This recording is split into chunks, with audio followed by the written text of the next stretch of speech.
My name is Amy Snyder, and I'm 27 years old. I reside with my father and mother. Our family has always stuck together as a trio since my early years growing up. I've always admired my dad. He's the epitome of hard work, running his own bustling business. Though his schedule keeps him away from home most of the time, whenever he finds a moment, he dedicates it to me. On his off days, he prioritizes spending time with me, proving himself to be an exceptional father. My mom, however, paints a different picture.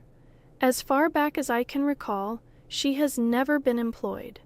While she tends to household matters, she's never lent support to my dad's business or pursued a career outside our home. Despite our comfortable lifestyle, with my mom often seen socializing and attending events, her lack of involvement in my life has left me feeling somewhat neglected. There were moments of profound loneliness, but my dad's unwavering presence always filled that void.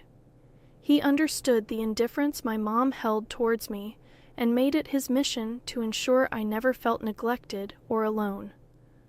As I grew older, my mother's tendency to break promises became apparent, while my dad's commitments were steadfast. My mother's casual approach to promises left me disillusioned.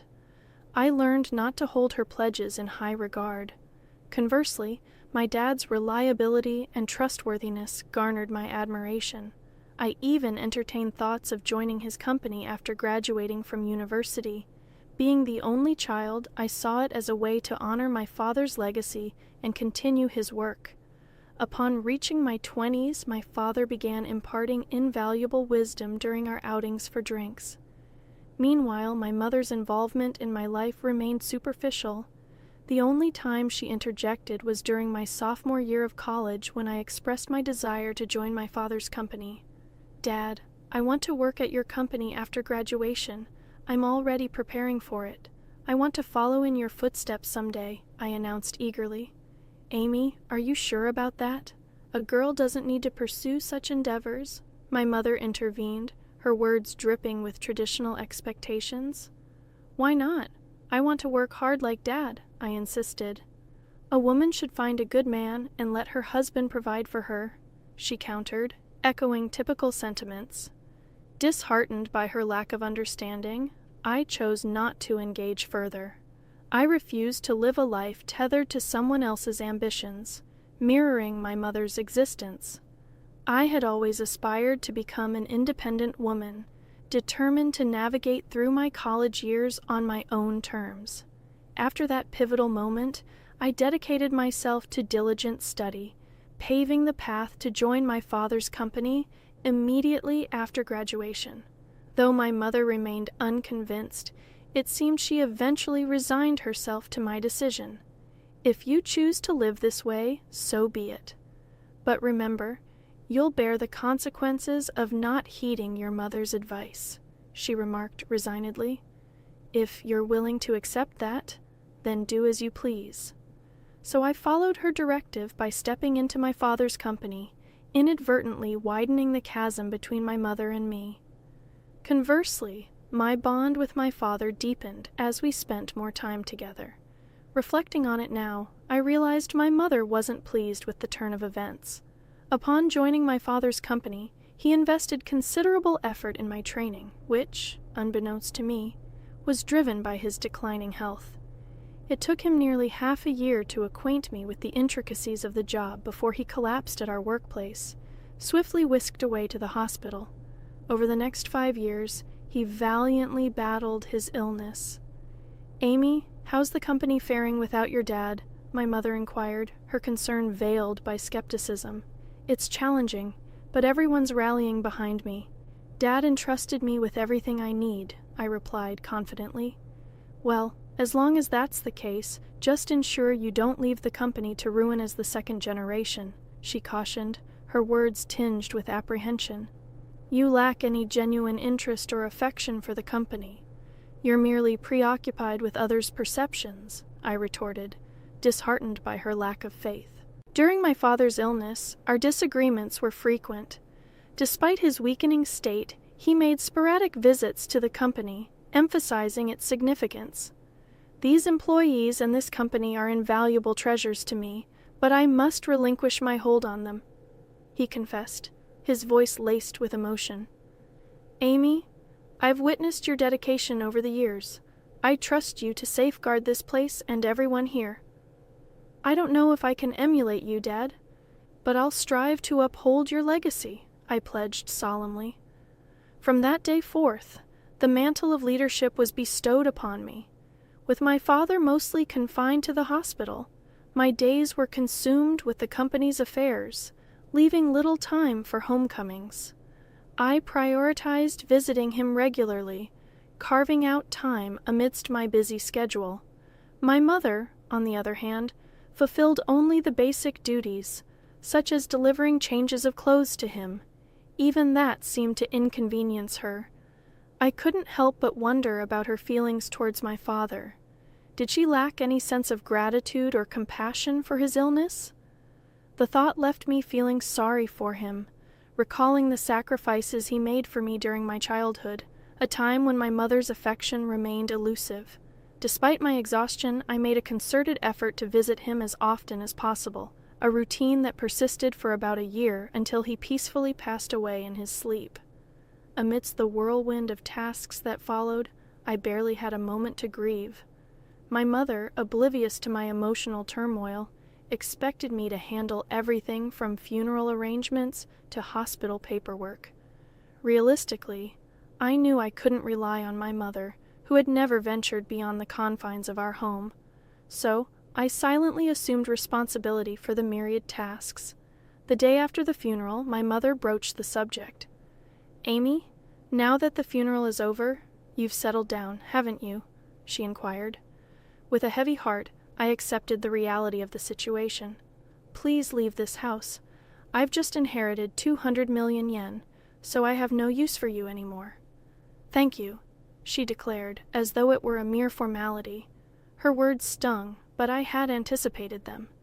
Further discussion seemed futile. Did she truly believe that wealth could replace familial bonds and absolve her of responsibility?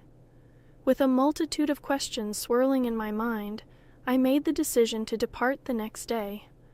I arranged for the sale of all belongings associated with me, leaving my mother utterly surprised at the speed of my departure.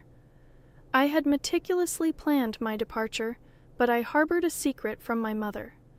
Despite her claim of inheriting 200 million yen, my father had entrusted all financial matters to me, designating me as the sole inheritor.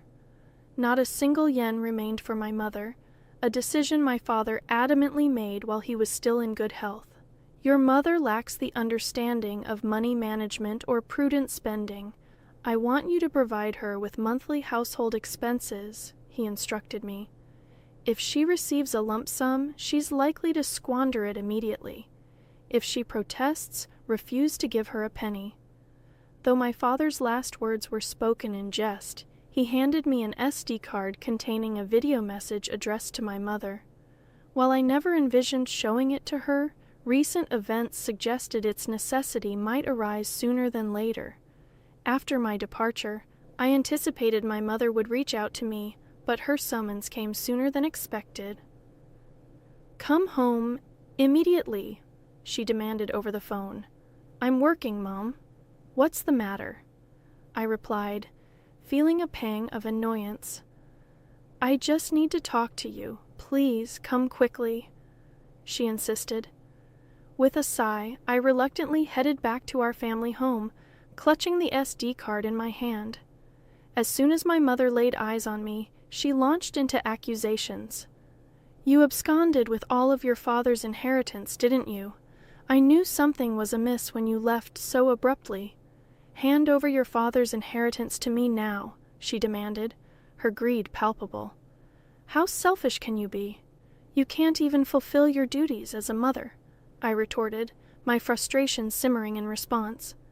I silently extended the SD card to her. Confused, she inspected it.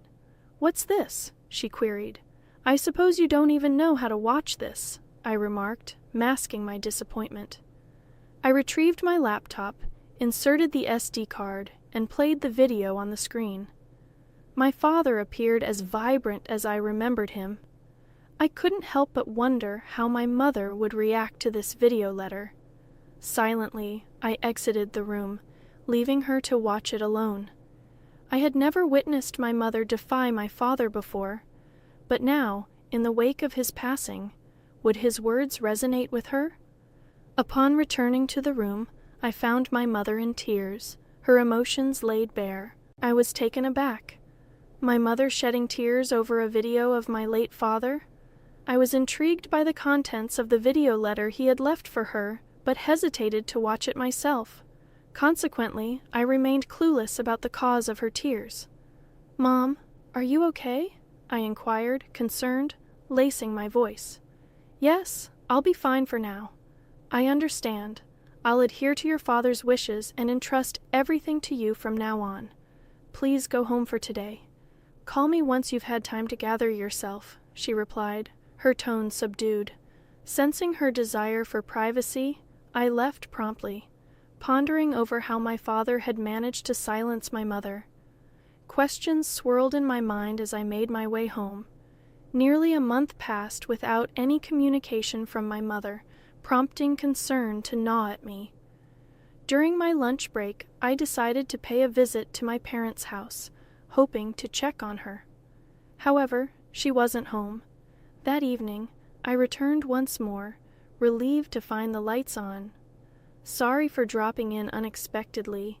I came by this afternoon, but you weren't home, so I grew concerned," I explained upon seeing her.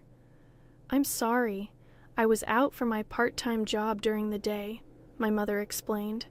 "A part-time job?" I echoed incredulously.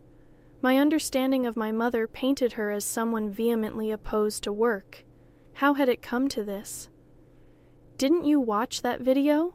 It was a video letter addressed to you," I retorted, baffled by her sudden change in behavior. "You can take it home. You should watch it too. Amy, can I watch it?" I asked, extending the SD card to her. "Very well," she acquiesced, passing it back to me. Feeling a twinge of apprehension, I returned to the office and settled at my father's desk. With a deep breath, I played the video.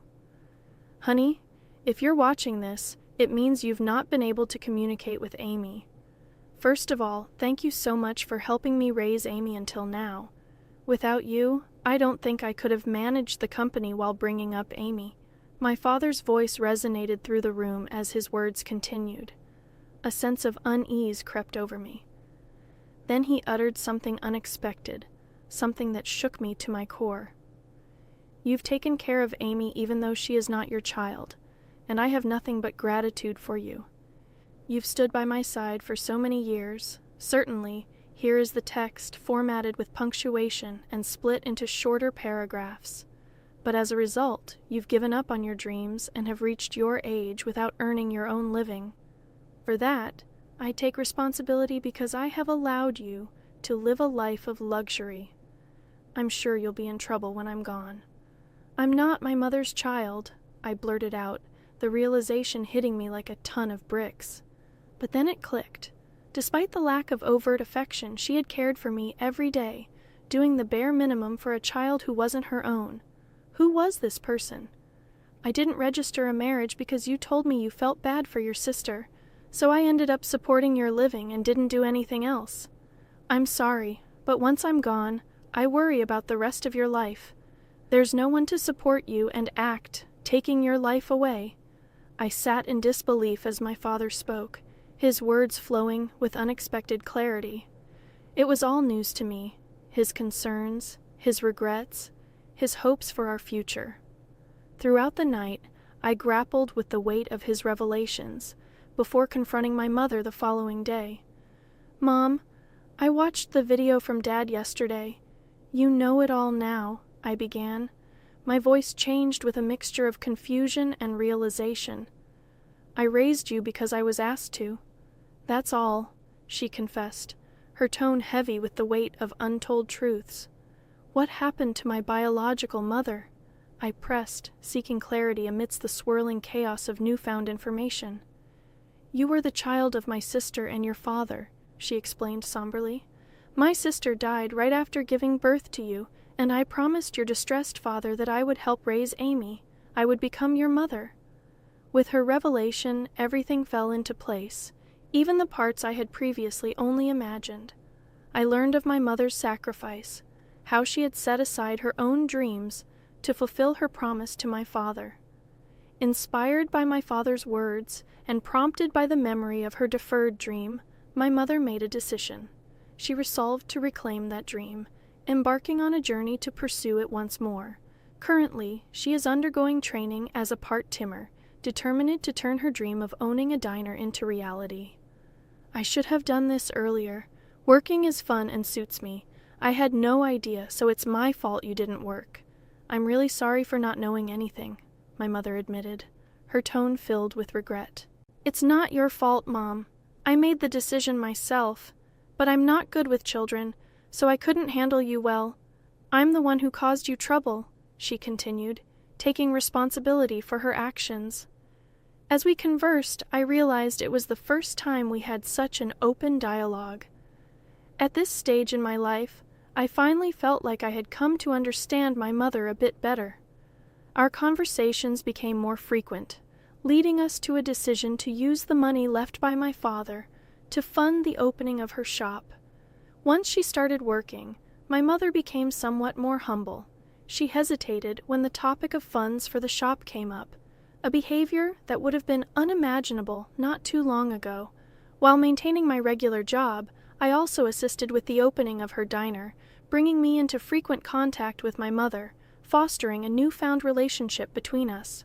Regarding living expenses, she insisted on managing them with her own income, refusing to accept help from my father's inheritance. "Promise me you'll tell me if you're struggling. After all, Dad trusted me to take care of you," I urged her. "I'll be fine living on my own. It doesn't cost that much. But in terms of my diner's expenses..." She trailed off, her determination evident. "I'll be relying on you, of course. I'm looking forward to it, too." "So, do your best," my mother encouraged, her eyes filled with hope and anticipation. After many years, we finally became a real family, and now we are living harmoniously. She isn't my birth mother, and perhaps it was just the right time for me to learn this truth. "Your diner is finally going to open tomorrow. Your dream is coming true," I remarked, filled with pride as I watched her dedication. "Seeing you work so hard at that company reminded me of my own dreams when I was younger. I believe that's why I've made it this far. It's all thanks to you and your father. Thank you so much, Mom." I expressed my gratitude, feeling a deep sense of appreciation. "Promise me to always be my mom, Amy," she implored, her voice filled with sincerity. "From now on, let's get along even better than before. After all, we only have each other," I replied, feeling a newfound sense of closeness. Upon my father's death, the truth was revealed, and I accepted the reality of our situation, deciding to live on with just my mother and me. I contemplated moving back to my hometown and living together with her again. I don't cook, so my mother is concerned about my poor diet and is supportive of me coming back, I explained, feeling touched by her care. My father would probably be surprised that we're getting along so well. His house, company, and inheritance that he left behind, I'll protect them at all costs while continuing to get along with my mother. In order to become a real family, I vowed, determined to honor my father's legacy. We visited the graves of my father and my biological mother, my mother's older sister, to give our daily life updates. After going through the process of adoption, I finally became registered as my mother's daughter, forging a bond that transcended bloodlines.